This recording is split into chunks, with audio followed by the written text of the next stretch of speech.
In our house, there's an Alexa in every room. This means that we can listen to music, cheat on our homework, but the best thing is that Mum doesn't have to shout, "Dinner's ready."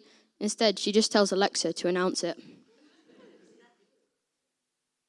I know some people don't really like an AI always listening and selling their information to random companies. But then again, I'm 12, so I haven't got a lot of information to sell.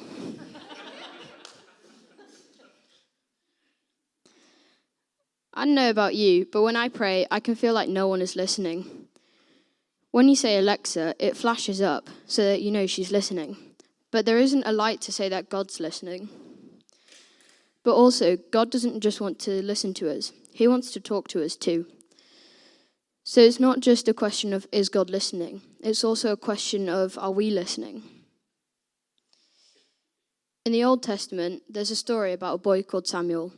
His mother prayed and prayed to God to finally have a son. Finally, she did have a son. And when she did, she gave him to the equivalent of a church to say thank you. This was a bit weird. Not only did she give her only son away, but men were seen as superior back then. So if you had a son, you'd do everything you could to protect him. This shows how much she loved God. So a priest called Eli looked after Samuel and taught him all about Yahweh. When Samuel was 12, like me, one night he was fast asleep. Then he heard a soft voice call his name. Samuel, Samuel. Samuel thought it is Eli, who must need something. He went to Eli's room. "Here I am," Samuel said. Eli said he had not called the boy. Samuel went back to his bed.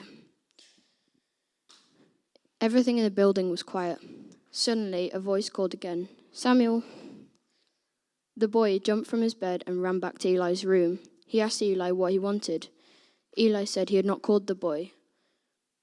Once again, he told the boy to lie back down and go to sleep. Then he heard a voice call his name a third time. When Samuel went back to Eli's room, Eli suddenly realized who had been calling the boy. Eli told Samuel it was Yahweh calling his name. He said Samuel should go back to his bed and listen. Samuel did as Eli told him. He went back to his bed and lay down and listened. The voice spoke again. "Samuel, Samuel." This time Samuel answered, "Speak, Lord, I am here." Then Yahweh spoke to Samuel. This was the start of Samuel's life as a prophet. He prophesied that David would be king and prophesied the birth of Jesus. What I love about this story is that it shows God doesn't give up on us. After the first or second time, God could have gone to someone else and spoken to them. It was the same with Jonah. He tried to run away. God could have said, "I'll sack it," and gone and found someone else in Nineveh. But he sticks with us. He doesn't give up because he knows which person is right for the job. A couple years ago, I wanted to do something big. So I prayed to God about what I should do, and 3 times God told me to raise money for charity. I did some thinking, and I decided I wanted to raise money for children who are less fortunate than me. I ran a mile every day in February, and in the end, I raised £1,500 for the Children's Society. That might seem like a lot, but it all started with listening. So, are you listening? What has God been talking to you about? What have you been thinking about while I've been speaking? Samuel was only 12 years old, but that didn't matter to God. He still wanted to talk to him. Samuel didn't even know God's voice, but he still spoke, and eventually Samuel listened. Maybe God has been talking to you about something, but you didn't realize it. Remember at the start how I said the exercise would all link up?